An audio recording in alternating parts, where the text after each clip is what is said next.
Okay, demo tayo ngayon sa ating 1 kilowatts na solar upgrade setup. Ayan. Unahan natin itong Bosca MPPT solar charge controller. Ayan. Ito positive, negative, positive, negative, positive, negative. Ito para sa panel. Yung dalawang ito. Positive, negative ng panel. Tapos ito naman ay para sa battery. Positive, negative ng battery. Ito yung load. Positive, negative din siya. Ayan. Dito naman tayo sa ating paliwanag natin ito. Yan, ito yung una. Yan, napunta ro sa positive. Yung una niyang unang nakadikit para sa positive. Yung pangalawa para dito sa negative. Yan. Tapos ito papunta ro sa positive. Ayun, positive. Papunta rin nagtawid dito, paparito. Papunta rito. Diretso dito, diretso dito sa positive.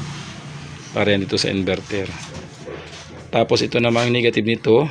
So diretso siya dito. Ayan.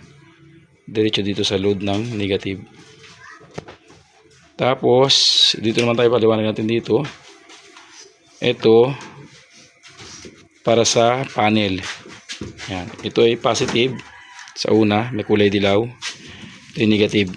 Yan. Positive, negative. Naglabas siya rito. Positive, negative. Ayan. Tapos yung negative niya, ayun. Diretso dito. Positive niya, diretso siya dito. Yan. Tapos ito naman may buhayan dito. Yan. Pag binuhay mo siya, magkakaroon ng power dito. Yan. Ito naman, punta sa battery, positive, negative yung dulo niya, no. Hindi na malilito at pula at itim. Yan. Yun lang yung setup ng ating solar charge control, solar setup na 1 kilowatts. Dapat ito ay 100.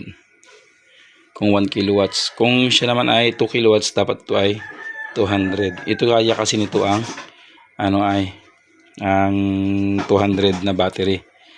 Yan, yun lang. Thank you for watching.